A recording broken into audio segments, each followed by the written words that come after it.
वह इस प्रकार है। सोधर्म ईशान सनत कुमार महेंद्र ब्रह्म ब्रह्मोत्तर लांतव कापिष्ट शुक्र महाशुक्र सतार सहस्त्रार अनत प्राणत आरण और अच्युत, इन नामों के धारक 16 स्वर्ग है। 16 स्वर्ग है नाम, 16 स्वर्ग के सबको याद होने चाहिए। किसको याद नहीं है? हाथ खड़ा करो। सबको याद है मतलब, बहुत ही बढ़िया बात है। सोधर्म ईशान सानत कुमार महेंद्र ब्रह्म ब्रह्मोत्तर लांतव कापी शुक्र महाशुक्र सतार सहस्त्रार आनत प्राणत आरण और अच्युत, इन नामों के धारक 16 स्वर्ग है। ये ऊर्ध्व लोक का वर्णन चल रहा है सारा। स्वर्ग ये है, देखो स्वर्ग अपन ये समझते हैं लेकिन कि बस देवगति माने 16 स्वर्ग ही है, ऐसा नहीं है। देवगति में 4 निकाय के देव है, भवनवासी व्यंतर ज्योतिषी वैमानिक। उनमें ये जो 16 स्वर्ग है ये भी वैमानिक पूरा नहीं है, ये वैमानिक के भेद है। 16 स्वर्ग वैमानिक में भी 2 प्रकार के वैमानिक है, एक तो है कल्पोपन्न और एक कल्पातीत। तो ये जो 16 स्वर्ग है ये कल्पोपन्न कहलाते हैं। यहाँ 10 प्रकार के देवों की कल्पना होती है, इंद्र सामानिक परिषद आत्मरक्ष लोकपाल अनेक प्रकीर्णक आभियोग किलविषक, इसलिए ये कल्पोपन्न कहलाते हैं। इन कल्पों में उत्पन्न होने से कल्पोपन्न। और इन 16 स्वर्ग के ऊपर जो देव है वे कल्पातीत है, उनमें 10 प्रकार के देवों की कल्पना नहीं होने से वे कल्पातीत कहे जाते हैं। तो ऐसे 2 प्रकार के वैमानिक है, मैंने ऊर्ध्व लोक भी 2 प्रकार का है, कल्पोपन्न और कल्पातीत। मैंने ऊर्ध्व लोक के हम मोटे मोटे रूप में स्वर्गों देवों के 2 भेद कर सकते हैं, वैमानिक देवों के, कल्पोपन्न और कल्पातीत। उसमें कल्पोपन्न में 16 स्वर्ग आते हैं। वो 16 स्वर्ग तो एक्चुअल में मतलब देवों में अपने को सब लोग एक ही बात कहते हैं। अच्छा आपने कभी किसी को सुना किसी के पिताजी मरे हो तो क्या कि कल्पातीतवासी? सिर्फ कहते भी इसलिए नहीं कल्पातीतवासी क्योंकि मुनि बने बिना कल्पातीत में उत्पन्न भी नहीं हो सकते। कल्पातीत में उत्पन्न होने के लिए मुनि बनने की शर्त आवश्यक है। क्या कल्पोपन्न में ही उत्पन्न होंगे एक्चुअल में। आदमी जो है ना गृहस्थी की तो ज्यादा से ज्यादा लिमिट ही सबसे बेस्ट यही हो सकता है, वो मर के इस भाव में तो मोक्ष जाता नहीं है, पंचम काल से मोक्ष है नहीं, कल्पातीत में पैदा हो नहीं रहा है वो क्योंकि मुनि बन के तो कोई मर नहीं रहा है। तो अब वो बता एक ही जगह बच्ची उसकी कल्पोपन्नी है सबसे अच्छी, इसलिए सबके लिए एक ही जगह कहा जाता है। हमारे पिताजी कहाँ गए? स्वर्गवासी हो गए। आजकल बहुत स्वर्गवासी हो रहे हैं। क्या अभी एक्चुअल में मेरे को लगता है अभी अभी इस टाइम पे स्वर्ग में भी बहुत खाली जगह पड़ी हुई है बहुत। क्या इसलिए स्वर्ग के हिसाब से स्वर्ग बहुत लोगों की जरूरत है वहां पे, इसलिए अभी यहाँ पे जो है ना यहाँ से लोगों को स्वर्गवासी करने के लिए यहाँ मानो बीमारी आई हुई है। क्या तो स्वर्ग जो है ना 16 है ये कल्पोपन्न वाले। अब वहां से आगे 16 स्वर्ग के आगे और क्या है देखो, समझ में है ना, स्वर्गवासी और भवनवासी अंतर ज्योतिषी तो हीन जाति के देव है, इसलिए वहां कोई नहीं कहता पैदा हुआ। और ऊर्ध्वलोक में एक चीज और है, देवों के अलावा एक सिद्ध भगवान अष्टम पृथ्वी सिद्ध शिला वो भी है, इसका ही वर्णन आएगा यथा योग भी जहां होगा वहां। अब आगे देखते हैं अपन, देखो 16 स्वर्ग हो गए। अब वहां से आगे 9 ग्रेवेक नाम वाले विमान है, 9 ग्रेवेक नाम के 9 विमान है, एक एक ग्रेवेक एक के ऊपर एक है, ऐसे 9 ग्रेवेक एक के ऊपर एक। और इसके भी अनंतर 9 विमानों की संख्या का धारक 9 अनुदिश नामक एक पटल है। 9 विमान एक ही पटल में यानी एक ही लेवल पे 9 विमान है, 4 दिशा में 4 विदिशा में एक मध्य में, जिसको इंद्रक विमान कहते हैं मध्य का, और 4 दिशाओं में 4 विदिशाओं में, ऐसे 9 विमानों का एक पटल है जिसका नाम क्या है? 9 अनुदिश। और उसके अनंतर उसके ऊपर जो 5 विमानों की संख्या वाला, 5 विमान क्यों गए? क्योंकि 4 विदिशाओं के चले गए, तो 4 दिशा और एक बीच में जैसे 5 विमानों की संख्या वाला पंचानुत्तर संज्ञक एक पटल है। इस प्रकार पूर्वोक्त क्रम से वैमानिक देव निवास करते हैं। कितने पटल है इनके मालूम है आप लोगों को? कितने पटल है इनके? नारकियों के कितने पाथड़े थे? 49। और देवों के पटल कितने हैं?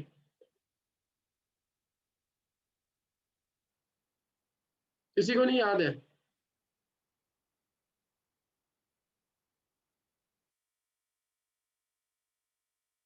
हम्म,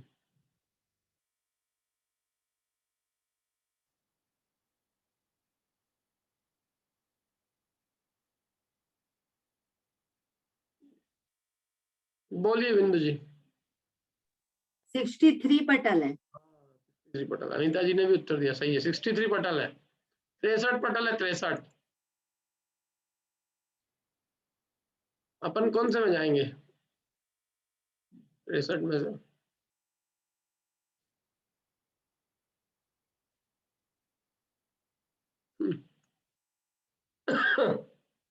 अब देखो आगे चलते हैं अपन।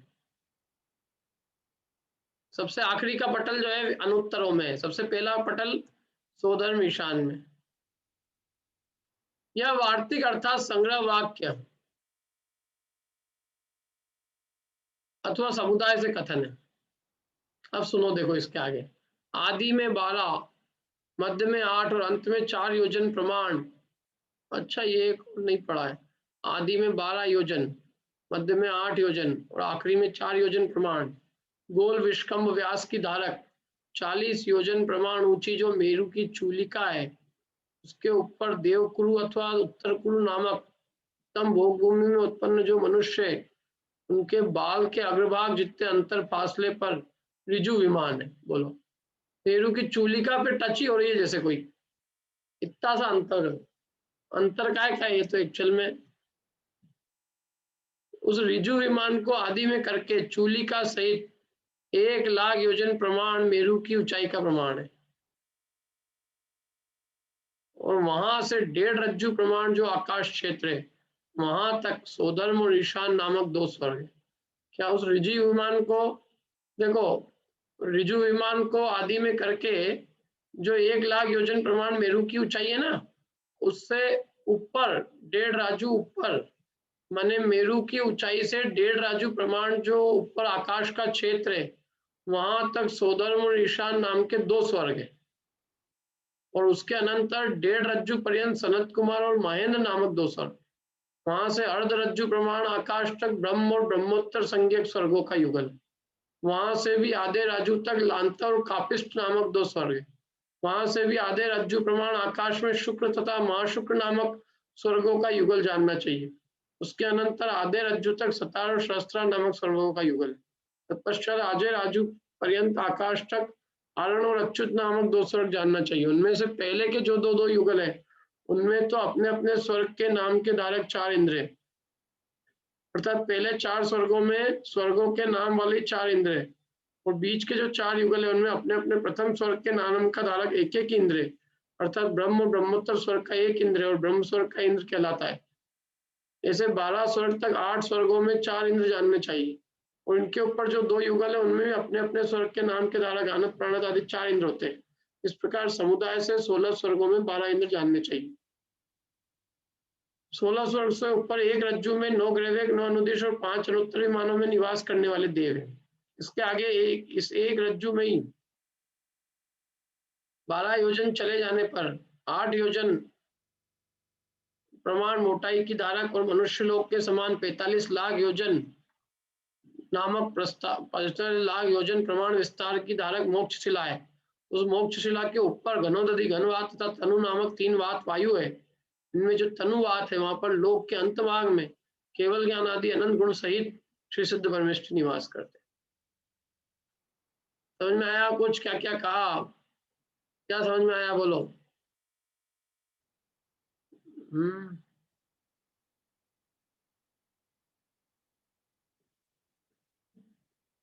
कीर्ति जी कुछ पूछना है?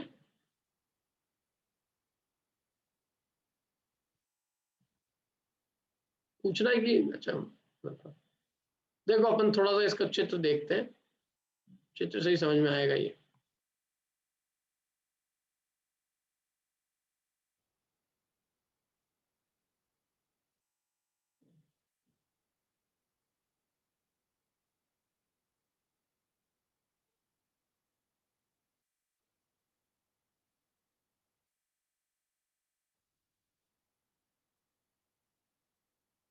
बेसिकली है ना, एक बात बताओ आप, पहले तो आप लोगों से प्रश्न पूछता हूँ, उससे अपना उत्तर आ जाएंगे। ऊर्ध्वलोक कितना ऊंचा है? पहला प्रश्न, ऊर्ध्वलोक कितना ऊंचा है? 7 राजू ऊंचा। 1,00,000 योजन कम कर देंगे, 7 राजू ऊंचा है, ठीक है। अब 7 राज्यों में आपने कोई बताना है कि क्या क्या है, 7 राज्यों में क्या क्या है। तो 16 स्वर्ग है ना, 9 ग्रेविक है, 9 अनुदिश है, 5 अनुत्तर है, और सिद्ध शिला है, और सिद्ध क्षेत्र है, ये सब चीजें। तो अब इसमें से जो 6 राजू है, 6 राजू, 6 राजू में 16 स्वर्ग है। कितने राज्यों में? 7 राज्यों में से कितने राज्यों में से 16 स्वर्ग है? 6 राज्यों में 16 स्वर्ग है। बचा कितना? एक राजू। तो एक राजू में से 9 ग्रेवेक है, एक राजू में, और 9 अनुदिश भी है, और 5 अनुत्तर भी है, और सिद्ध शिला भी है, और 3 वात वलय और सिद्ध क्षेत्र भी है, सब वही है एक राजू में। 16 राजू में 16 स्वर्ग है। तो 16 राज्यों में 16 स्वर्ग में से 1.5 राजू सोधर्म ईशान ने ले लिए। 1.5 राजू की ऊंचाई तक सोधर्म ईशान स्वर्ग तक के विमान है। अगले 1.5 राज्यों में सानत कुमार महेंद्र के विमान है। फिर आधे आधे राज्यों में सब 2-2 स्वर्गों के विमान है। सोधर्म ईशान 1.5, सानत कुमार महेंद्र 1.5, कितने होगा? 1.5 और 1.5 3। फिर ब्रह्म ब्रह्मोत्तर आधा 3.5, फिर लांतव कापिष्ट आधा 4, फिर शुक्र महाशुक्र आधा 4.5, फिर सतार सहस्त्र आधा 5, फिर आनंद प्राणत आधा 5.5, फिर आरण अच्युत आधा 6। 4 स्वर्ग को 3 मिल गए और 8 को 3 ही मिले, नहीं 12 को 3 मिले, 12 को 3 मिले आधे आधे करके। 12 स्वर्ग को 3 मिले और 4 स्वर्गों को 3 मिल गए। शुरू के सोधन ईशान सानत कुमार महेंद्र 3 राज्यों में, 1.5 राज्यों में, और बाद के जो 12 स्वर्ग है वो आधे आधे राज्यों में, हर एक के 2-2 स्वर्ग, तो 6 ही राज्यों मिले उनको।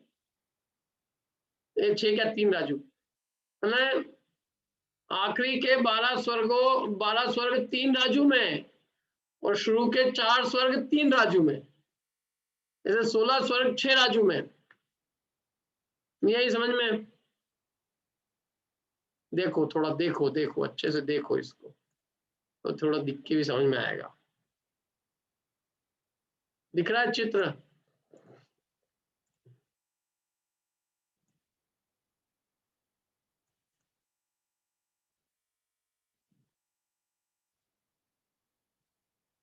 देखो ये दिख रहा है 1.5 राजू, यहाँ 1.5 राजू दिख रहा है। अरे हाँ या ना तो बोलो भाई। ये मध्यलोक है, मध्यलोक, ये मध्यलोक और चित्रा मध्यलोक है। यहाँ से ये मध्यलोक का अंत हो गया, समझ लो 1 लाख योजन ऊपर। अब इससे ऊपर कितना है? ये क्या लिखा है यहाँ? 1.5 राजू। क्या लिखा है? 1.5 राजू। 1.5 राजू या सोधन निशान स्वर्ग का अंत आ गया। सोधन निशान से सानत कुमार महेंद्र का अंत ही आ गया। कितना है ये? 1.5 राजू। फिर ब्रह्म ब्रह्मोत्तर का अंत आधा राजू, फिर लांतव कापिष्ट आधा राजू, शुक्र महाशुक्र सतार सहस्त्र आधे में, फिर आनत प्राणत, फिर आनंद अच्युत, और फिर एक स्वर्ग 1 राजू और ऊपर लोक का अंत तक। समझ में आया? ऐसे इस तरह से ही है।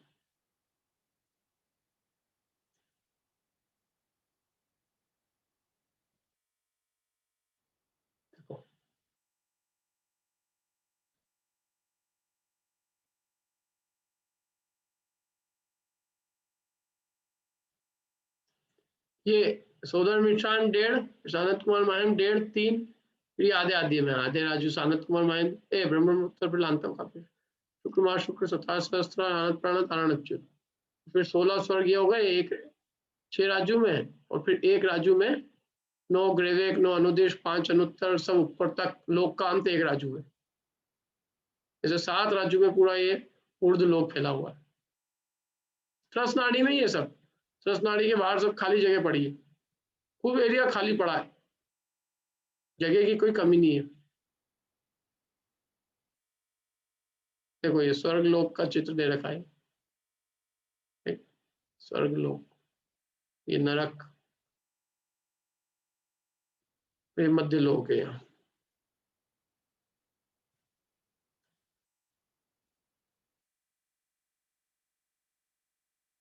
दिखा है, 1.5, फिर 1.5, आधा आधा आधा आधा आधा आधा और 1। समझ में आ गया? चले आगे, चले आगे। देखो और पढ़ लो इसको, वापस से पढ़ेंगे अपन। अच्छा अब ये तो होगा कहाँ से कितना क्या है, ये समझ लिया अपन ने ना। अब इनके नाम देखो, इनमें इंद्रों की व्यवस्था जो क्या है वो। तो सोधर्म और ईशान के अंदर अपने अपने स्वर्गों के नाम के एक एक इंद्र है। तो एक सोधर्म इंद्र, एक ईशान इंद्र। सानत कुमार महेंद्र में भी अपने अपने स्वर्ग के नाम के एक एक इंद्र है। तो सानत कुमार और महेंद्र इंद्र। और ब्रह्मोत्तर में जो पहले वाला स्वर्ग है उसके नाम का एक ही इंद्र है। तो ब्रह्मोत्तर में एक इंद्र है, कौन? ब्रह्मेंद्र। लांतव कापिष्ट में भी एक ही है, लांतवेंद्र। और शुक्र महाशुक्र में भी एक ही है, शुक्रेंद्र। और सतार सहस्त्रार में भी एक ही इंद्र है, सतारेंद्र। और फिर आनत में एक, अगले प्राणत में एक, आरण में एक और अच्युत में एक। मतलब शुरू के 4 स्वर्गों के एक एक स्वर्ग का एक एक इंद्र है। आखिरी के 4 स्वर्गों में भी अपने अपने स्वर्गों में एक एक इंद्र है।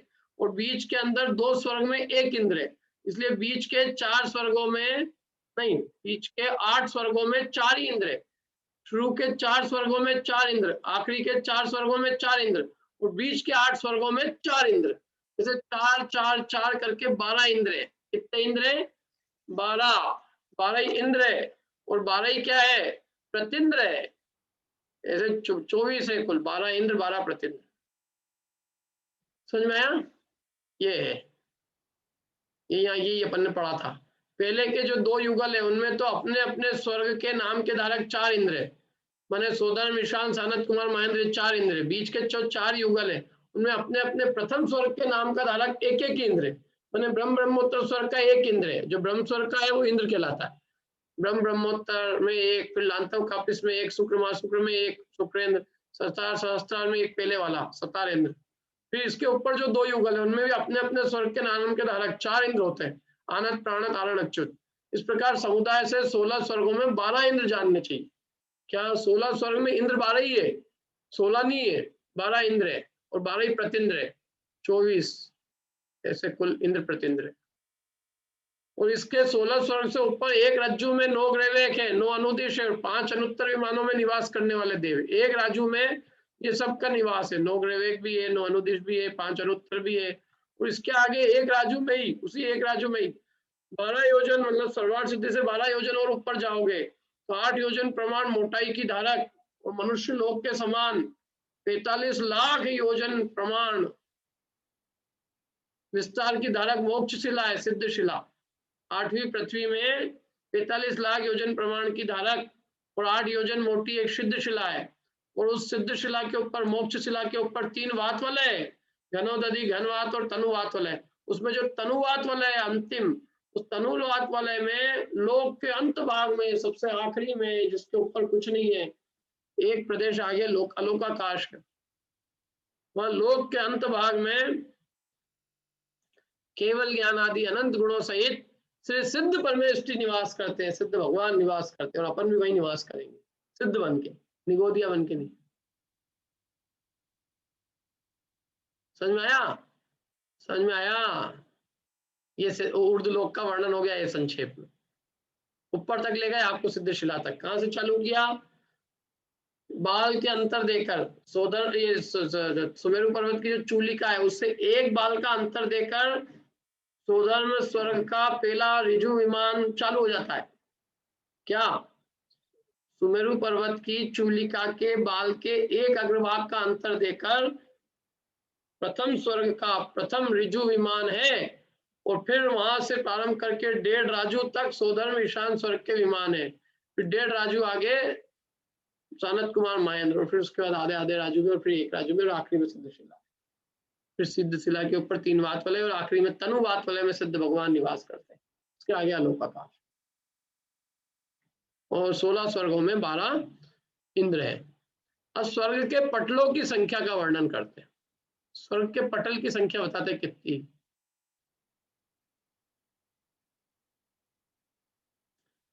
देखो, सोधर्म और ईशान इन 2 स्वर्गों में 31 पटल है, 31। कुल पटल कितने हैं? 63। 63 के आधे कितने होते हैं? 31.5। 31.5 में से 31 तो सोलर निशान में ही आ गए। बोलो आप, आधे पटल सोलर निशान में, और फिर अब बचे आधे, वो सब में जाएंगे। सानत कुमार और महेंद्र में 7 पटल है, ब्रह्मोत्तर में 4 पटल है, लांतव कापिस में 2 पटल है, शुक्र महाशुक्र में 1 पटल है, सतार और सहस्त्रार में भी 1 ही पटल है, आनत और प्राणत में 3 पटल है। बढ़ गए एक तो, सोच रहा था कम कम ही जाएंगे, बढ़ गए। फिर आरण और अच्युत इन 2 स्वर्गों में भी 3 पटल है। 9 ग्रेवेक में एक 9 पटल है, एक ग्रेवेक का एक पटल। 9 अनुदिश में 1 पटल है और 95 उत्तरों में 1 पटल है। ऐसे समुदाय से ऊपर 63 पटल जानना चाहिए। समझ में आया कैसे हो गए ये? सोदर मिशान में 31, सानत कुमार महेंद्र में 7, 31 और 7 38, ब्रह्मोत्तर में 4, 38 और 4 42, अंतव कापिस में 2, 42 और 2 44, शुक्र महाशुक्र में 1, 44 और 1 45, सतार सहस्त्र में 1, 45 और 1 46, आनंद प्राणत में 3, 46 और 3 49, आनंद अच्युत में 3, 49 और 3 52, 9 ग्रेवेक में 9, 52 और 9 61, 9 अनुदिश में 1 62 और 95 उत्तर में 1, 63 पटल है। ऐसे समुदाय से ऊपर ऊपर एक के ऊपर एक मंजिल है ये। 63 मतलब असंख्यात योजनों का अंतर है एक पटल के ऊपर। जैसे समझ लो इस लेवल पे विमान हो गए, फिर असंख्यात योजन का अंतर देकर दूसरा पटल, फिर असंख्यात योजन ऊपर जाने पर तीसरी पटल, फिर असंख्यात योजन ऊपर जाने पर चौथा पटल। पटल माने जैसे देवों के विमानों की पंक्तियां एक जैसी एक लेवल पे, और फिर योजन का अंतर है असंख्यात योजन का, और फिर ऊपर एक लेवल और है, माने एक फिर पंक्ति है देवों के विमानों की एक जैसी।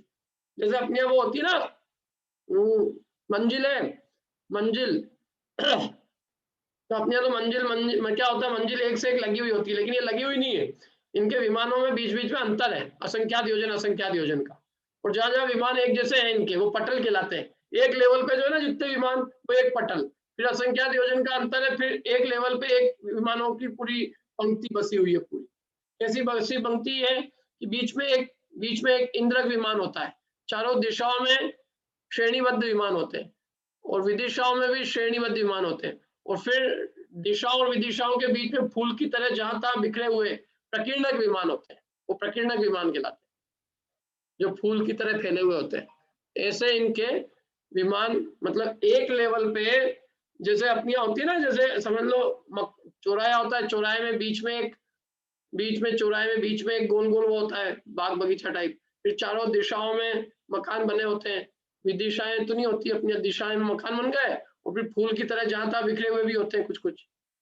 ऐसे इनके हर लेवल पे, ऐसे 63 लेवल है इनके, 63 लेवल पे इनके हर एक लेवल में बीच में इंद्रक विमान होता है, चारों दिशाओं में श्रेणीबद्ध विमान होते हैं, और जहां तहां फूल की तरह बिखरे हुए प्रकीर्णक विमान होते हैं। ऐसे 3 तरह के विमान होते हैं इनके। कुल विमान कितने मालूम है? 84,97,023 विमान है कुल, कितने विमान है।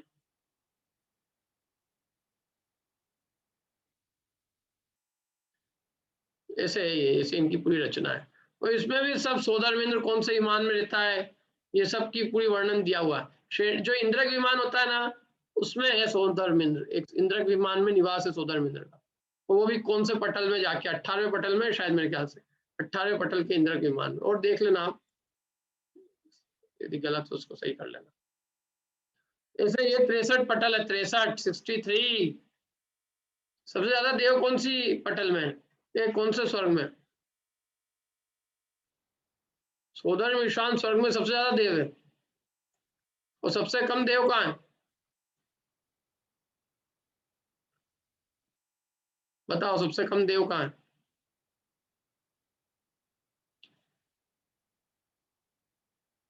संख्यात देवी है, जहाँ संख्यात भी नहीं है। एक जगह ऐसी है जहाँ बहुत गिनती के देव है।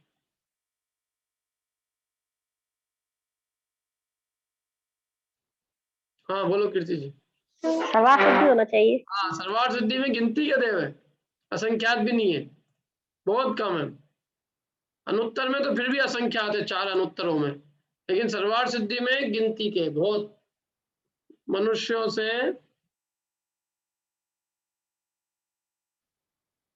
7 2.25 गुना या 5.25 गुना, ऐसे कुछ है, मेरे को याद नहीं है। उतने हैं, मनुष्यों से उतने ही गुने हैं। ठीक है, ये हो गए 63 पटल अपने। सोई कहा है, सोधर्म युगल में 31, सानत कुमार युगल में 7, ब्रह्म युगल में 4, लांतर युगल में 2, शुक्र युग में 1, सतार युग में 1, अनंत आदि 4 स्वर्गों में 6, प्रत्येक 3 ग्रेवेकों में 3, 9 अनुदिश में 1, पंचानुत्तरों में 1, ऐसे समुदाय से 63 इंद्रक होते हैं। हर एक पटल में एक एक इंद्रक विमान है, इसलिए 63 ही इंद्रक विमान है। इंद्रक विमान भी 63, क्योंकि हर एक पटल में एक इंद्रक विमान है बीच में, बीचों बीच में। इंद्रक विमान में उतने ही जितने पटल है। मतलब इनमें क्या है, इंद्रों के विमान है, मतलब देवों के विमान इस तरह से, देवों के विमान एक एक लेवल पे है, और एक एक लेवल पे सारे इनके विमान होते हैं, और फिर उस एक लेवल से ऊपर फिर बहुत सारे बहुत असंख्यात योजनों का अंतर होता है, डिफरेंस, खाली आकाश होता है, और फिर ऊपर एक और लेवल चालू हो जाता है, और फिर उस लेवल पे फिर इन देवों के विमान रहते हैं, विमान मतलब ऐसे आकाश में व्याप्त रहते हैं, और फिर उसके ऊपर असंख्यात योजन का अंतर देकर फिर इन देवों के एक लेवल पे चारों दिशाओं में, विदिशाओं में और बीच में ऐसे विमान की पंक्तियां चारों तरफ फैली होती है, पूरे एक राजू बाय एक राजू की त्रस नाड़ी। समझ में आ रहा है?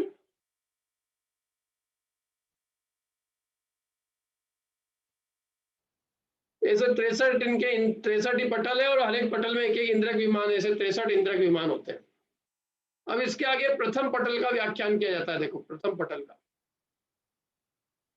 जो पहले मेरु की चूलिका के ऊपर ऋजु विमान कहा गया है, पहले मेरु की चूलिका के ऊपर ऋजु विमान है ना, उस ऋजु विमान कैसा है, वो उस मनुष्य क्षेत्र 2.5 द्वीप प्रमाण विस्तार के द्वारा ऋजु विमान की इंद्रक के संज्ञा है। 45 लाख योजन प्रमाण है वो पहला ऋजु विमान, इतना बड़ा है वो, 45 लाख योजन प्रमाण का धारक पहला ऋजु विमान है, जो मेरु की चूलिका के जस्ट ऊपर है। उसकी चारों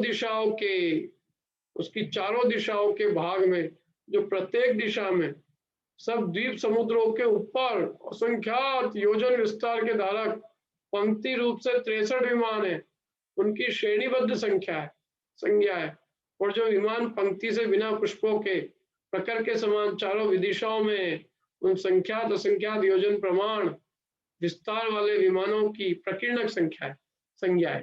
क्या है इसमें, देखो विदिशाओं को भी प्रकीर्णक नाम दिया है, केवल दिशाओं के जो विमान है उनको श्रेणीबद्ध कहा। तो चारों दिशाओं में जो द्वीप समुद्रों के ऊपर असंख्यात योजन विस्तार के धारक पंक्ति रूप से 63 विमान है, 63। देखो आप एक समझो, एक चीज सबसे इजी बताता हूँ मैं आपको। पटल कितने हैं, पटल कितने हैं, 63। तो सबसे पहला जो पटल है उसमें हर एक दिशा में 63 विमान है। कितने हर दिशा में, 63। और फिर एक एक पटल में एक एक कम होता जाएगा, तो लास्ट वाले पटल में कितने रह जाएंगे हर दिशा में, हर पटल में बीच में एक इंद्रक विमान है, और चारों दिशाओं में 63। सबसे पहला जो पटल है उसकी हर दिशा में 63 विमान है, 63 पूर्व में, 63 पश्चिम में, 63 उत्तर में, 63 दक्षिण में, और बीच में एक इंद्रक विमान। फिर जो दूसरा पटल है उसमें बीच में इंद्रक तो वैसा का वैसे ही रहेगा, लेकिन चारों दिशाओं में एक एक विमान कम हो जाएगा, तो कितने कितने हो जाएंगे, 62। फिर तीसरे में एक और कम हो जाएगा तो 61। तो आखिरी जो 63वां पटल है उसमें कितने विमान रह जाएंगे, एक एक ही। हाँ सही बताया, एक एक विमान रह जाएंगे। तो 4 तो दिशाओं के एक एक, और एक बीच का, तो कितने विमान हो गए, 5। उनको पंचानुत्तर कहते हैं, वो 5 अनुत्तर के विमान है, समझ में आया। और उसके नीचे का जो पटल है 9 अनुदिश, उसमें हर एक दिशा में 2 पटल है, तो 2 8 तो दिशाओं के और एक इंद्रक, ऐसे 9 अनुदिश के 9 पटल है, और फिर उसके नीचे एक एक बढ़ता जाएगा। तो सबसे पहला जो सोधर्म स्वर्ग का जो पहला पटल है उसमें हर एक दिशा में 63 पटल है, और बीच में एक इंद्रक विमान है। क्या हर एक दिशा में कितने कितने हैं, 63 विमान है, 63 हर दिशा में, 63 और बीचों बीच में इंद्रक विमान है। सबसे पहले पटल की बात कर रहा हूँ मैं, हर एक पटल में ऊपर कम होते जाते हैं। जैसे मैंने आपको नरक का भी तो बताया था, नरक में भी क्या होता है, नीचे नीचे जाते हैं तो एक एक विमान एक एक बिल कम होता जाता था। यहाँ सोधर्म स्वर्ग में ऊपर जाएंगे जैसे जैसे, तो ऊपर जाने पर एक एक विमान कम होता जाएगा हर दिशा में, ऐसा है।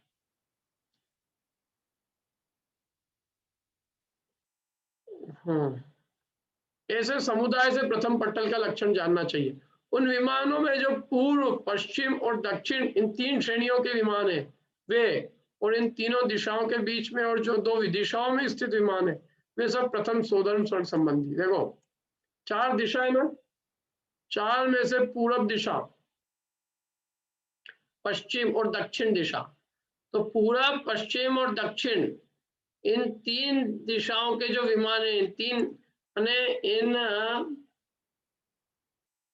3 दिशाओं के अंदर जो श्रेणीबद्ध विमान है वो, और जो इन 3 दिशाओं के बीच में जो बीच बीच में विदिशाओं में और जहां तक बिखरे हुए विमान, वो सब, उन सब का मालिक है सोधर्म स्वर्ग का इंद्र। और अब जो बाकी की जो 2 दिशाएं बची है, उत्तर दिशा है ना, और उत्तर दिशा और बीच की जो उत्तर दिशा और पूरब और पश्चिम के बीच के जो भी विमान हैं, उन सब का भी मालिक कौन है, ईशान स्वर्ग का इंद्र। माने उत्तर दिशा और पूर्व से उत्तर के बीच के विमान और पश्चिम से उत्तर के बीच के विमानों के, इन सब का स्वामी ईशान स्वर्ग का इंद्र है। आई समझ में? माने 3 दिशाएं और उनके बीच के विमानों का स्वामी सोधर्म इंद्र है, और उत्तर दिशा और पूरब पश्चिम, पूरब उत्तर के बीच का और पूरब पश्चिम उत्तर के बीच के विमानों के स्वामी ईशान इंद्र है। माने दिशाएं जो है ना, 3 दिशाएं उसके मिल गई है, किसको, सोधर्म इंद्र को। एक तो दक्षिण की तो है, दक्षिण की सोधर्म की ईशान और उत्तर की ईशान इंद्र। अब रही बीच की पूर्व पश्चिम, तो पूर्व पश्चिम के जो श्रेणीबद्ध विमान है उनका स्वामी सोधर्म इंद्र है, और जो उत्तर दिशा की जितनी विदिशाओं के बीच में जो विमान है, मतलब ऊपर की ओर, उन सबका स्वामी ईशान इंद्र है। और दक्षिण दिशाओं के बीच के जितने भी विमान है, मतलब पूरब दक्षिण और पश्चिम दक्षिण, उनका स्वामी सोधर्म स्वर्ग का इंद्र है ना। अब इस पटल के ऊपर भगवान करके देखे हुए प्रमाण के अनुसार संख्यात तथा असंख्यात योजन जाकर, जैसा भी भगवान जिन्हें के ज्ञान में झलका है, संख्यात योजन ऊपर है, असंख्यात योजन ऊपर जाकर इसी पूर्वक क्रम से द्वितीय पटल है, फिर और संख्यात योजन या असंख्यात योजन जाकर तीसरा पटल, फिर और ऊपर अनेक योजन जाकर चौथा पटल, ऐसे ऊपर ऊपर पटल के ऊपर एक पटल है। और विशेष यह है कि पटल पटल में प्रत्येक दिशा की प्रत्येक श्रेणी में एक एक विमान घटता है। सो यहाँ तक घटता है कि पंच अनुत्तर पटल में चारों दिशाओं में एक एक ही विमान रह जाता है। एक एक घट गया ना, तो 5 अनुत्तर में एक एक ही विमान रह जाएगा। और ये सब सोधर्म स्वर्ग आदि संबंधी विमान 84,97,023 संख्या प्रमाण है। कुल इतने विमान है भैया, 84,97,023। और हर एक विमान और अकृत्रिम स्वर्णमय जिन चैत्यालय से मंडित है, हर विमान में एक एक अकृत्रिम जिन चैत्यालय है, इसलिए जितने विमान है उतने ही चैत्यालय है। 84,97,023 अकृत्रिम जिन चैत्यालय है। क्या देखो, थोड़ा सा जीव पुण्य बांध लेता है, यहाँ थोड़ी बहुत भी मनुष्य भाव में मेहनत, मतलब क्या कहें, थोड़ा सा राग कम कर ले अपना, तो कितने सागरों की आयु और कितनी जगह, एक से एक बढ़िया जगह, ना वहाँ कोरोना है ना दूसरी कोई बीमारी है वहाँ, और असंख्यात वर्षों की बिना कोई अकाल, मतलब बिना और कोई मृत्यु का भय नहीं, सुखपूर्वक आयु है वहां पे, सुखपूर्वक सागरों पर्यंत की निराबाद आयु को भोगते हैं देवलोक। क्या अपन यहाँ 10-20 साल के लिए मर रहे हैं, पागल हो रहे हैं, और इतने अपन अपने इतना चिंता कर रहे हैं अपने शरीर के लिए। अपन थोड़ा सा उपयोग हटा के उसको धर्म ध्यान में लगाएं तो सागरों की आयु तक देव में अपन निवास करेंगे। और यदि आपको ज्यादा यहाँ के लोगों की चिंता लगेगी, नहीं यहाँ के लोगों की रेपुटेशन में, यहाँ आके एक काम करना, आप तो एक वैक्सीन चला देना अपने नाम की, क्या सोधर्म सर का कोई आ जाए, इंद्र रति कुमार नाम का, समझ लो कोई देव, रति वैक्सीन, उसके नाम की वैक्सीन चला देंगे।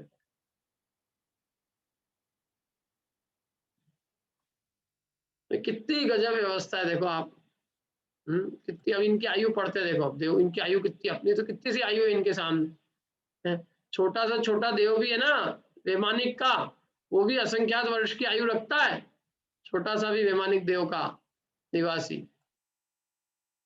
और अपनी आयु तो असंख्यात छोड़ो, संख्यात में भी गिनती के हैं, और उसमें भी कोई ठिकाना नहीं, कम निपट जाए, आज है कल एक नहीं है, क्या कोई भरोसा नहीं। मनुष्यों का तो आयु फूटे फूटे जो है ना, वो होता है ना फूटा मिट्टी का ठोकना, मिट्टी का फूटा घड़ा कब जाए टूट जाए कोई भरोसा नहीं जिसका। एक तो पानी रोज बह दिया उसमें से, और उसके अलावा कब फूट जाए मिट्टी का टुकड़ा, कोई ठिकाना नहीं है। शरीर ही नहीं है अपने, इधर शरीर ही नहीं लेके आए, अपना शरीर बहुत कमजोर है, टूट जाता है कभी भी। अब आयु सुनो, देखो सबकी आयु सुनो, अपने को वहां जाना है तो सुन भी लो, आया कितने कितने कितने दिन तक वहां रहेंगे। अब देवों के आयु का प्रमाण कहते हैं, भवन वासियों में कम से कम न्यून से न्यून 10,000 वर्ष का जगन्य आयु होता है। भवन वासियों की कम से कम जगन्य आयु कितनी है? 10,000 वर्ष। और उत्कर्ष से सुनो, उत्कृष्ट से असुर कुमारों में 1 सागर, नाग कुमारों में 3 पल्ल, सुपर्ण कुमारों में 2.5 पल्ल, दीप कुमारों में 2 पल्ल, और बाकी जो 6 प्रकार के भवनवासी उनमें 1.5 पल्ल प्रमाण आयु है। अब इनमें कितनी कम हो गई देखो, नाग कुमार में 3 ही पल्ले रह गई, असुर कुमार में 1 सागर, कहाँ पल्ले और कहाँ सागर। 9 प्रकार के भवनवासी पल्लियों में ये विचार है, उनमें भी नाग कुमार में 3, सुपर्ण कुमार में 2.5, दीप कुमार में 2, बाकी के 6 भवनवासी कौन कौन है बताओ तो चलो, बाकी के 6 के नाम।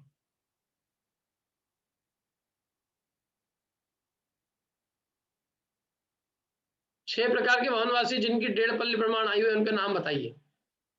6 प्रकार के भवनवासी देव जिनकी 1.5 पल्ली की आयु है, उनके नाम बताइए।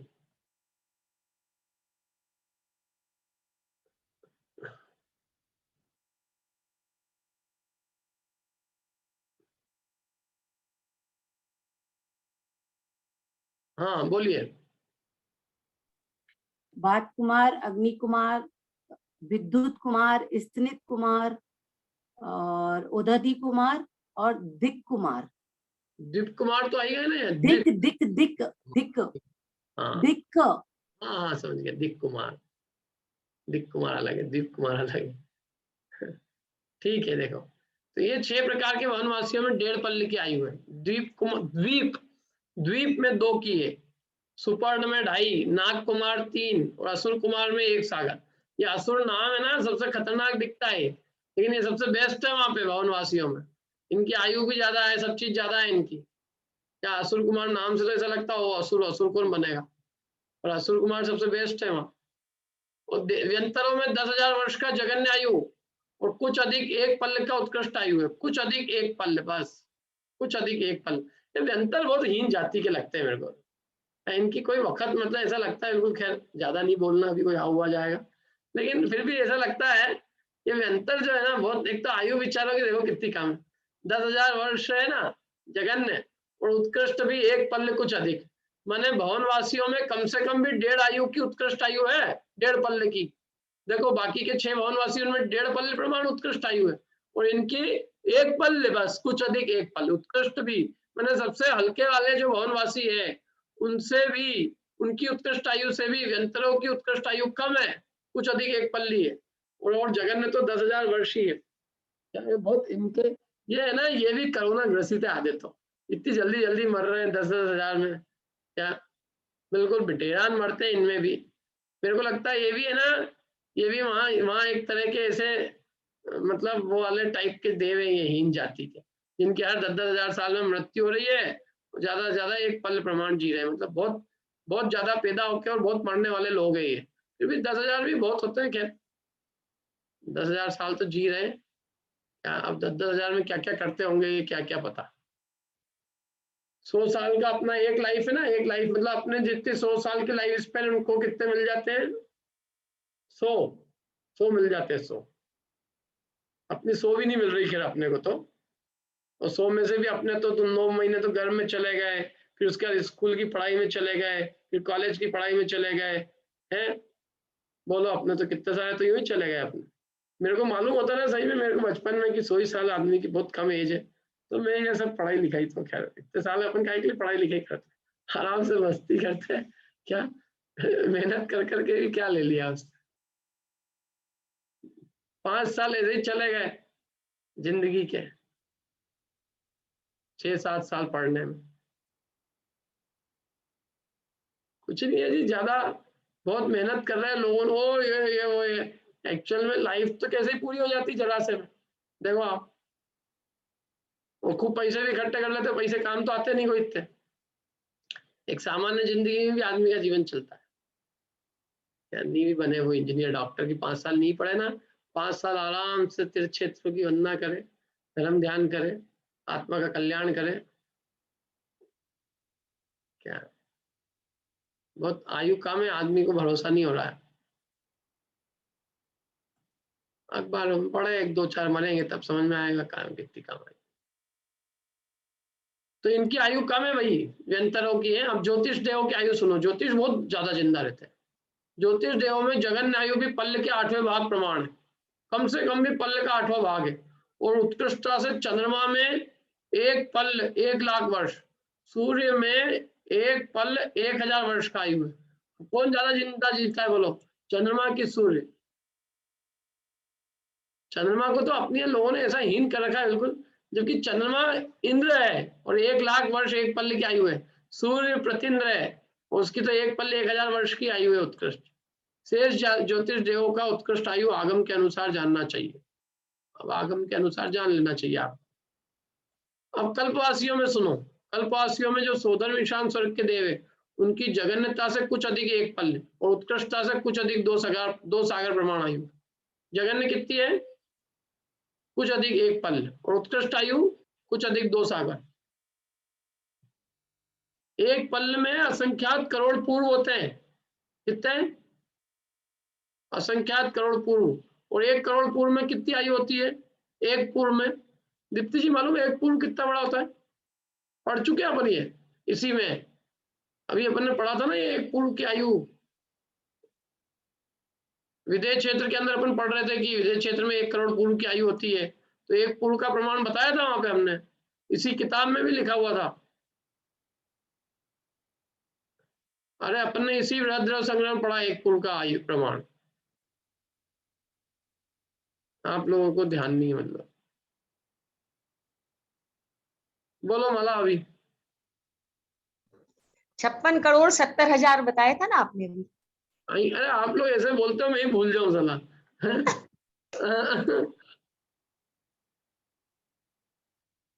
हाँ बोलो तो कीर्ति जी।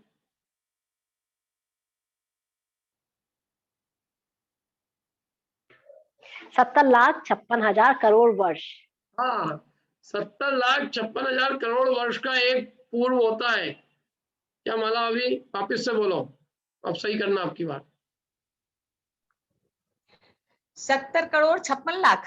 अरे यार अभी नहीं, अभी मैंने सुना गलत है। 56,000 70 लाख 56, नहीं सुनो मेरे को भी गड़बड़ कर दोगे।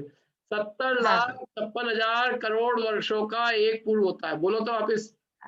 56 लाख 70 लाख 56,000 56,000 करोड़ का एक पूर्व होता है। चलो बोलिए वीरेंद्र जी। 70,56,000 करोड़ वर्ष का एक पूर्व होता है। हाँ 70,56,000 करोड़ वर्ष का एक पूर्व होता है। कितने का? 70,56,000 मैंने 70,56,000 वर्ष एक बार बीते, 70,56,000 वर्ष 2 बार, 70,56,000 वर्ष 3 बार, 70,56,000 वर्ष 4 बार, ऐसे 70,56,000 वर्ष कितनी बार बीते? 1 करोड़ बार। ऐसे 70,56,000 वर्ष 1 करोड़ बार बीते तब एक पूर्व होगा, और ऐसे एक पूर्व 1 करोड़ बार बीते तब 1 करोड़ पूर्व होगा। इतनी बड़ी आयु मनुष्यों की होती थी। बोलो अपने को तो लग गया आदमी यूं ही मर जाता है, तब इतने इतने उम्र के जीते थे लोग। कैसे होते होंगे वो? बोलो उनके हड्डियां पसली सब कैसी होती होगी हैं? मतलब वो इतनी लंबी आयु जीते थे, वो इनका शरीर इतना टाल तक टिका रहता था। 70,56,000 कोड़ा कोड़ी वर्षों तक पहले के मनुष्य जीते थे। अपने तीर्थंकर आदिनाथ भगवान की आयु थी 84 लाख पूर्व की। तो बोलो इतनी लंबी आयु रहती थी। अभी आजकल तो कितनी सी आयु हो गई, कैसे मर रहे लोग हैं, कोई ठिकाना ही नहीं किसी का कुछ भी। आज क्लास लग रही, कल क्लास लगेगी नहीं, कोई ठिकाना नहीं। परिस्थिति ऐसी है बिल्कुल। बोलो कैसे कच्चे घड़े के समान हो गए अपन। मतलब 70,56,000 कोड़ा कोड़ी वर्षों से घटते घटते कितनी आयु रह गई? 70,56,000 कोड़ा कोड़ी वर्ष, और उससे लेके अब कितनी हो गई है? 100 भी नहीं रही है। सब कांप रहे हैं हर आदमी। कहां से कहां आ गए अपन। फिर भी अपन कम से कम 100 साल की जिंदगी तो मिली मनुष्य की। कुछ तो अपन ने देखा मनुष्य में क्या होता है, कुछ अपन समझे धर्म ध्यान क्या। कम से कम इतना होने पर भी थोड़ा बहुत पुण्य लेके आए थे, जिससे अपने को 100 साल में भी थोड़ा बहुत धर्म का समागम मिल गया। इस इतनी सी कम उम्र में भी कम से कम अपने ऐसे संयोग मिले जिससे अपन कुछ चार गति का, संसार का, मोक्ष का, आत्मा परमात्मा का, देह आत्मा, इस सब का स्वरूप समझ सके। 6 तत्व से द्रव्य 7 तत्व का स्वरूप समझ पाए। बाकी वास्तव में तो बहुत मुश्किल है, इतनी सी कम एज में धर्म को प्राप्त करना ही मुश्किल है। और वो भी कितने खटकरम लगे हुए आदमी को। पहले तो उसको स्कूल की पढ़ाई करनी है, फिर उसको कॉलेज की पढ़ाई करनी है, फिर टॉप, फिर कोचिंग, मतलब उसको बिल्कुल कॉम्पिटिटिव करनी है, फिर उसको इंजीनियर डॉक्टर बनना है, फिर डॉक्टर में पीजी करेगा, फिर उसके बाद प्रैक्टिस करेगा, तब तक मर ही जाएगा वो। मरने के दिन आ जाएंगे उसके बेचारे के। समय का है, बताओ आप, समय कितना कम है। समय ही सबसे कीमती है जीवन में। मैं कहता हूँ एक समय चक्रवर्ती की संपदा से भी बढ़ के है, वही सबसे कीमती और कुछ नहीं। कहाँ मिलता है अवसर भैया। ये तो धर्म ध्यान भी अपने कोई कोई पुण्य के योग है, जिनके थोड़े संस्कार है पूर्व भाव के, तो वो सुन रहे हैं। नहीं तो कौन है। अभी इस टाइम पे भी लोगों ने अखबार में यही देख रहे हैं कितने मरे, कितने जी लिए, कितने और संख्या बढ़ गई है। अब सुनो देखो सबकी आयु कितनी है। अब इन कल्पवासियों की तो सागरों में आयु, ये तो खूब जीते। क्या सोदर मिशान में कम से कम भी एक पल्ल की है, और एक पल्ल में एक असंख्यात करोड़ पूर्व होते हैं। 1 करोड़ पूर्व इतना बड़ा लग रहा है अपने को, असंख्यात करोड़ पूर्व का एक पल्ल होता है। और ऐसे एक पल्ल की आयु जगन्य भोगभूमि में थी, 2 पल्ल की आयु मध्यम भोगभूमि में थी, और 3 पल्ल की आयु उत्कृष्ट भोगभूमि में थी। कैसे कैसे आदमी होते थे यार, है 3 कोस ऊंचा आदमी, 3 कोस ऊंचा आदमी, 6 मील ऊंचा आदमी, 10 किलोमीटर लंबा आदमी। क्या, और 3 दिन के बाद में जरा सा बेर जितना खाता था, और वो जीता था आराम से। और यहाँ तो खा खा के मर रहे हैं, फिर भी कुछ नहीं हो रहा है। इतना खा रहे हैं, सुबह नाश्ता, फिर दोपहर को खाना, फिर शाम को खाना, तो भी शरीर वैसा का वैसे ही है। और वहाँ इतने लंबे आदमी होते थे 3 कोस के ऊंचे, और जरा सा खाते थे 3 दिन के अंतराल से। 3 दिन तक तो भूख ही नहीं लगती थी उनको। कैसे शरीर होते थे, 3 दिन तक कुछ नहीं, और 3 दिन के बाद बेर जितना जरा सा खाया, और 3 दिन तक की छुट्टी। फिर अगले 3 दिन फिर उनको कल्पवृक्ष से जरा सा बेर जितना आहार लिया, 3 दिन फिर छुट्टी। और ऐसे असंख्यात करोड़ पूर्व जीते थे वो, और उनके शरीर को कुछ नहीं होता था। और आखिरी में मरते थे तो छींक और जम्बई से मर जाते थे बस। एक को छींक आई इतने में तो गए, मैंने अभी जैसे मेरे को छींक आ जाए, बोले गए, क्लास बंद। बोलो, छींक में मर जाता था आदमी, और अब यहाँ तो छिकर छकर छकर छकर सब हो रहा, कुछ नहीं हो रहा। छींक छींक तो क्या है, क्या बोलो आप। इतनी, और मतलब इतने पल्ले तक जीते थे आराम से। तो पल्लियों की आयु जो है ना वो बहुत लंबी है। तो देवों में जगन्य भी कुछ अधिक 1 पल्ले सोदर मिशान की, और उत्कृष्ट है तो कुछ अधिक 2 सागर प्रमाण आयु। तो सनत कुमार महेंद्र में कुछ अधिक 7 सागर प्रमाण उत्कृष्ट आयु है, 7 सागर। बोलो, ब्रह्मोत्तर में कुछ अधिक 10 सागर, लांतव कापिस में कुछ अधिक 14 सागर, शुक्र महाशुक्र में कुछ अधिक 16 सागर, सतार सहस्त्रार में किंचित अधिक 18 सागर, आनंद प्राणत में पूरे 20 सागर, आनंद अच्युत में 22 सागर प्रमाण आयु है। और जो जो ऊपर की उत्कृष्ट है वो नीचे नीचे की है, जो जो नीचे नीचे वाले स्वर्ग की उत्कृष्ट है वो ऊपर ऊपर वाले की क्या है, जगन्य। मैंने पहले स्वर्ग की जो उत्कृष्ट आयु है वो दूसरे स्वर्ग की, सॉरी, पहले दूसरे स्वर्ग की जो उत्कृष्ट आयु है वो तीसरे चौथे स्वर्ग की जगन्य आयु है। तीसरे चौथे की जो उत्कृष्ट है वो पांचवें छठे की जघन्य आयु है। ऐसे ऊपर जाते जाएंगे अपन तो नीचे की उत्कृष्ट आयु ऊपर वाले की जघन्य आयु है, कम से कम वो उतना तो जिएगा ही जिएगा। देखो मोटा मोटा मैं आपको बताता हूँ, पहले दूसरे स्वर्ग में दो कुछ अधिक लगा लेना, 12वें स्वर्ग तक कुछ अधिक, क्योंकि 12वें स्वर्ग तक घातायुष्क होती है तो कुछ अधिक होती है, 12वें स्वर्ग के ऊपर घातायुष्क नहीं होती तो कुछ अधिक नहीं होती है। और वो घातायुष्क क्या है वो आप समझ नहीं, घातायुष्क ऊपर की आयु बांध लो और बाद में परिणाम बिगड़े तो नीचे की आयु नीचे के स्वर्ग में जाता है। तो ऊपर की जो आयु बांधी थी ज्यादा थी, वो नीचे कम है, तो वो कम भी है तो वो घटाए मतलब घात तो होगी उसकी आयु, लेकिन फिर भी उसको थोड़ी ज्यादा मिलेगी। जो एवरेज आयु होती है नीचे वालों की उससे थोड़ा आधा सागर ज्यादा मिलता है सम्यक दृष्टियों को। घात आयु सम्यक दृष्टि होती है, वो घात आयु मिथ्या दृष्टि होती है, उनको आधा पल कुछ ज्यादा मिलता है, वो देख लेना। मैंने नीचे वालों से ऊपर वाले मतलब ऊपर की आयु बांधी और फिर नीचे में पैदा होएगा तो नीचे वाले की जो जनरल आयु है उससे थोड़ी ज्यादा उसको मिलती है। तो जनरल आयु क्या है देखो, पहले दूसरे स्वर्ग में 7 सागर, फिर तीसरे चौथे में नहीं पहले दूसरे में 2 सागर, फिर तीसरे चौथे में 7 सागर, 2 7 फिर 10 सागर पांचवें छठे में, फिर 7वें 8वें में 14 सागर और 9वें 10वें में 16 सागर, 11वें 12वें में 18 सागर, 13वें 14वें में 20 सागर और 15वें 16वें में 22 सागर और फिर एक एक सागर बढ़ेगी। 9 ग्रेवेक में एक एक सागर, तो 22 से 9 और बढ़ा लो तो 31 सागर, फिर 9 अनुदेश में 32 सागर, फिर 9 अनुत्तरों में 5 अनुत्तरों में 33 सागर, जैसे 33 सागर मैक्सिमम आयु है। और इसके अनंतर अच्युत स्वर्ग के ऊपर कल्पातीत जो 9 ग्रेवेक है उनमें प्रत्येक ग्रेवेक में 22 सागर प्रमाण आयु में क्रमानुसार एक एक सागर बढ़ाएंगे। तो पहले ग्रेवेक में 1 सागर 22 से 1 23 सागर की उत्कृष्ट, दूसरे ग्रेवेक में 24 और अंत का जो 9वें ग्रेवेक होगा उसमें 31 सागर प्रमाण उत्कृष्ट आयु होता है। यहाँ तक पैदा हुए अपन 9वें ग्रेवेक के अंत तक, उसके ऊपर पैदा नहीं हुए। उसके ऊपर होते अपन पैदा तो अपन अब तक मोक्ष चले गए होते, क्योंकि उसके ऊपर जो पैदा होता है वो 2 ही भाव धारण करता है मनुष्य के और मुक्ति को प्राप्त कर लेता है। 9 अनुदेशों के पटल में 32 सागर उत्कृष्ट आयु और 5 अनुत्तर पटल में 33 सागर जितना उत्कृष्ट आयु का प्रमाण जानना चाहिए। और जो आयु सोधनवादी स्वर्गों में उत्कृष्ट है वह सर्वार्थ सिद्धि के बिना अन्य सब स्वर्गों में आगे जगन्य। सर्वार्थ सिद्धि को छोड़ दो, बाकी जितने स्वर्ग है उन स्वर्गों में जगन्य आयु पहले वाले स्वर्गों की उत्कृष्ट आयु है। मैंने सोधर्म ईशान की जो उत्कृष्ट है वो सानत कुमार महेंद्र की जगन्य, सानत कुमार महेंद्र की जो उत्कृष्ट है वो ब्रह्मोत्तर की जगन्य। ऐसे सर्वार्थ सिद्धि को छोड़ के बाकी 4 अनुत्तर तक जाएंगे। सर्वार्थ सिद्धि को क्यों छोड़ दिया?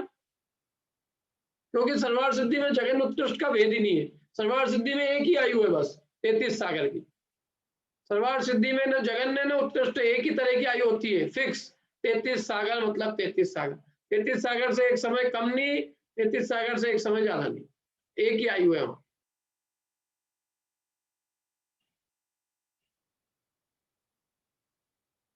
अर्थात जो सोलर विशाल स्वर्ग में उत्कृष्ट कुछ अधिक 2 सागर प्रमाण आयु है वह सनत कुमार महेंद्र में जगन्य। इसी क्रम से सर्वार्थ सिद्धि के पहले जगन्य आयु जानना। इसके अतिरिक्त जो अधिक व्याख्यान है सो त्रिलोक सार आदि में से समझना चाहिए। ये पूरा वर्णन हो गया अपना। वाह, लोक अनुप्रेक्षा पूरा होने आई है आज अपनी। एक पैराग्राफ और पढ़ लेता हूं तो अपनी लोक अनुप्रेक्षा हो जाएगी। बहुत विस्तार से वर्णन था इसका, 12 भावनाओं में से लोक अनुप्रेक्षा का।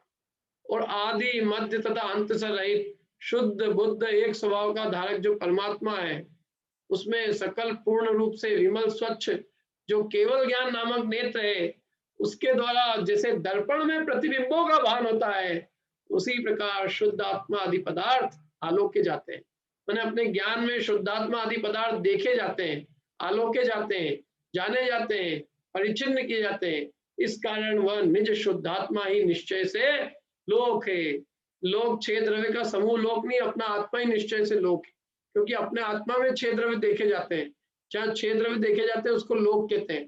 तो आत्मा में चूंकि 6 द्रव्य दिखाई देते हैं, आत्मा के ज्ञान में समस्त पदार्थ आलोके जाते हैं, देखे जाते हैं, इसलिए अपना आत्मा ही निश्चय लोक है। अथवा उस निश्चय लोक नाम के धारक निशुद्धात्मा निशुद्ध परमात्मा में जो अवलोकन देखना है वह निश्चय लोक है। अथवा दूसरी परिभाषा दी कि निज शुद्ध परमात्मा को देखना ही निश्चय लोक है, अपने आत्मा का अवलोकन ही निश्चय लोक है, अपने आत्मा का लोकन करना, देखना, वो निश्चय लोक है। समझ में आया? संज्ञा, तीन लेशिया, इंद्रियों के वशीभूतपना, आर्त, रोध, ध्यान तथा दुष्प्रयुक्त ज्ञान और मोह, ये सब पाप को देने वाले हैं। या सुन लो, ये सब चीजें खोटी है। चार संज्ञा, आहार, भय, मैथुन, परिग्रह, पाप रूप है। तीन खोटी लेशिया, कृष्ण, नील, कापोत लेशिया, पाप रूप है। इंद्रियों के वशीभूतपना, पाप रूप है। आर्त, रोध, ध्यान, पाप रूप है। खोटा ज्ञान, खोटी चीजों में प्रयुक्त ज्ञान, पाप रूप है। और मोह, सब पाप को देने वाले होते हैं। वो पापी जीवन स्वर्ग में नहीं जाता। इस गाथा में कहे हुए विभाव परिणाम को आदि लेकर संपूर्ण जो शुभ तथा अशुभ संकल्प विकल्प है, उनके त्याग से और निःशुद्धात्मा की भावना से उत्पन्न जो परम आह्लाद रूप एक सुख रूपी अमृत के आस्वाद का जो अनुभव है, उससे जो भावना होती है वह निश्चय से लोकानुप्रेक्षा है। और इसके अतिरिक्त शेष जो पूर्वोक्त भावना जो इतना विस्तार से वर्णन किया, वो सब व्यवहार से। इस प्रकार संक्षेप से लोकानुप्रेक्षा का वर्णन समाप्त हुआ। क्या कहा? क्या सारे विभाव परिणामों को आदि लेकर जो सारे शुभाशुभ संकल्प विकल्प है, उनका त्याग करके निःशुद्धात्मा की भावना से उत्पन्न जो परम आह्लाद रूप एक सुखरूपी अमृत रसास्वाद का अनुभव है, और उस अनुभव से जो भावना होती है वो निश्चय लोकानुप्रेक्षा। माने आत्मा के अनुभव से, आत्मा की भावना से, आत्मा के अनुभव से उत्पन्न जो परम आह्लाद सुखरूपी अमृत का आस्वाद का अनुभव है, वो अनुभवन ही निश्चय से लोक अनुप्रेक्षा है। उससे जो भावना होती है, उससे जो अपने परिणाम होते हैं, वो निश्चय लोक भावना है, वो निश्चय लोक अनुप्रेक्षा है। मैंने अपने आत्मा के सुखामृत का स्वाद ही निश्चय लोक अनुप्रेक्षा है, और इसके अतिरिक्त जो कुछ वर्णन किया सब व्यवहार से। इस प्रकार ये संक्षेप में आपको हमने लोक अनुप्रेक्षा का वर्णन पूरा किया। ठीक है, अब कल से अपन बोधि दुर्लभ भावना का वर्णन करेंगे। तब तक कोई प्रश्न हो तो पूछ लीजिए। विस्तार से पढ़ना और आपको लोक का, तो आप त्रिलोकसार आदि ग्रंथ देखना, उसमें और